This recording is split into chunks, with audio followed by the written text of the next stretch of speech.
कहते हैं प्यार सरहदें नहीं जानता, यही बात ऑनलाइन गेमिंग के बारे में भी कही जा सकती है। लेकिन जब दोनों का तालमेल होता है तो वही होता है जो ग्रेटर नोएडा में हो रहा है। पाकिस्तान की प्रेम दीवानी सीमा हैदर ग्रेटर नोएडा की गांव रबुपुरा के रहने वाली सचिन मीणा से पबजी गेम से टकरा गई। ऑनलाइन गेमिंग के दौरान दोनों में इश्क हुआ और सीमा अपने 4 बच्चों के साथ वाया नेपाल भारत आ पहुंची। सूचना मिलने पर पुलिस ने पहले अरेस्ट किया, फिर बेल पर छोड़ दिया। अब सवाल है कि अब सीमा का क्या होगा, क्या उसे वापस पाकिस्तान जाना पड़ेगा? सीमा हैदर की कहानी ये है कि उनके पति उन पर बहुत अत्याचार ढाते थे, इसी वजह से वो वापस पाकिस्तान नहीं जाना चाहती। सीमा और सचिन का दावा है कि दोनों ने शादी कर ली है। सीमा ने धर्म परिवर्तन कर लिया, वह शाकाहारी हो गई है, उसके बच्चों को भी यहाँ अच्छा लग रहा है। मैंने कोई धोखा नहीं दिया। आप रिस्पेक्ट, सबसे पहले रिस्पेक्ट, क्या उन्होंने मुझे मेरी कभी रिस्पेक्ट करी? अभी जो बच्चे कह रहे हैं, क्या उन्होंने अपने पहले बच्चों का ध्यान रखा जो इन बच्चों का ध्यान रखेंगे?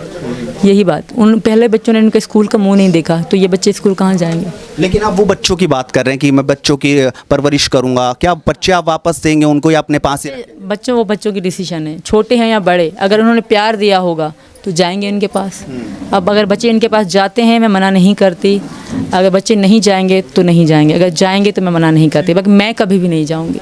अब ऐसा हो सकता है, ऐसा कभी भी नहीं हो सकता। और हैदर से मैंने प्यार नहीं करा था, इज्जत करती थी मैं उनकी, वो इज्जत उन्होंने खुद गवाई। हैदर को क्या जवाब देंगे? हैदर को कहूँगी जो भी हुआ है तुम्हारे कारण हुआ, अगर मैं तुमसे जुदा हुई तो तुम्हारे कारण हुई। ऐसे रिश्ते नहीं चलते, एक दिन तलाक एक दिन साथ, एक दिन तलाक एक दिन साथ, ऐसे रिश्ते नहीं चलते। मैं खुश हूँ, मुझे खुश रहने दे। लेकिन क्या सीमा को भारत की नागरिकता मिल पाएगी? आइए जानते हैं। दूसरी तरफ सचिन के परिवार और पड़ोसी भी सीमा पार से आई सीमा की प्रेम कहानी से प्रभावित हैं। वे उसे वापस नहीं जाने देना चाहते, लेकिन उनके चाहने से कुछ नहीं होता। पाकिस्तान के नागरिक को ऐसे ही भारत में ना तो नागरिकता मिल सकती है, न बिना वाजिब वजह के लंबे समय तक रहने की अनुमति। ऊपर से अभी भी सुरक्षा एजेंसियों को शक है कि सीमा की कहानी में झोल है और हो सकता है कि पाकिस्तानी खुफिया एजेंसियों ने उसे जासूस के तौर पर भारत भेजा हो। भारत में भी सिक्योरिटी एक्सपर्ट सीमा को पनाह देने पर और उनकी कहानी पर ऐसे ही भरोसा कर लेने के खिलाफ हैं।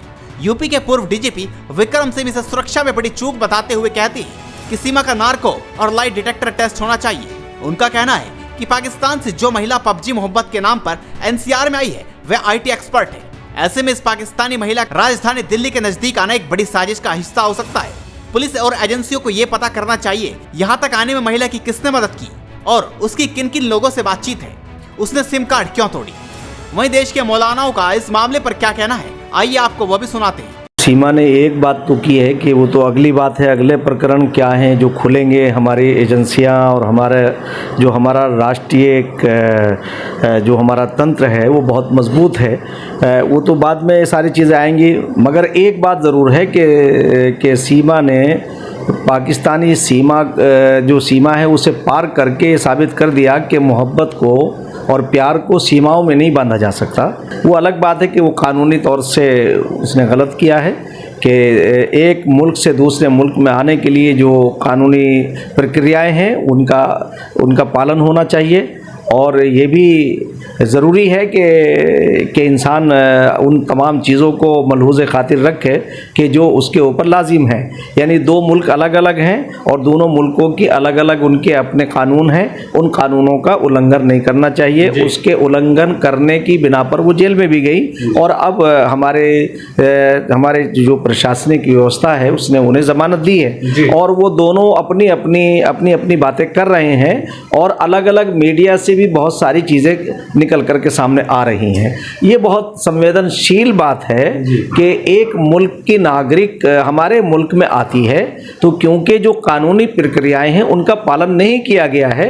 मोहब्बत एक अलग चीज़ है और उसी मोहब्बत का ये जलवा है कि जो वो सचिन के साथ आ गई हैं। मैं समझता हूँ कि इसमें ये तमाम बाधाएं जो हैं कोई माने नहीं रखती, ना धर्म माने रखता है, ना उसकी जात माने रखती है, ना उसका गोत्र माने रखता है। जब मोहब्बत होती है मानव के अंदर तो ये मानव प्रेम की तो एक बात कही जा सकती है कि मानव प्रेम जो है वो सर चढ़ के बोल रहा है। मगर मैं इसे ये बात नज़रअंदाज नहीं करूँगा कि मुल्क के जो हमारा प्रशासनिक अमला है उसे सारी चीज़ों की छानबीन करनी चाहिए ताकि दूध का दूध और पानी का पानी हो सके। सवाल फिर भी यही है कि सीमा का आखिर क्या होगा। इस सवाल का ठीक ठाक जवाब तो नहीं दिया जा सकता, पर इससे पहले इसी तरह के एक और मामले को देखकर अंदाजा जरूर लगाया जा सकता है। इसी साल जनवरी में पाकिस्तान की एक और लड़की इकरा भी भारत आई थी।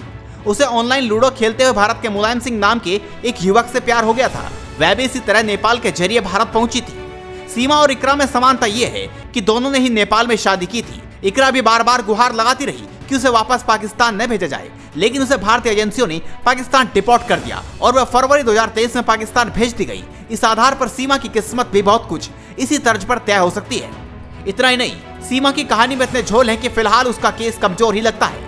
मतलब सीमा के पास से 4 फोन बरामद हुए तो पाकिस्तान वाला फोन टूटा क्यों? मामला प्यार का था तो चैट डिलीट क्यों किए? उसके अलावा वो कहीं से भी 5वीं पास नजर नहीं आती। बहरहाल सीमा हैदर के केस में क्या होगा ये जानने के लिए कानूनी प्रक्रिया के पूरे होने का इंतजार ही करना होगा। तो आप इस वीडियो पर अपनी राय दीजिए, इस वीडियो को शेयर कीजिए और जुड़े रहिए न्यूज पत्र के साथ।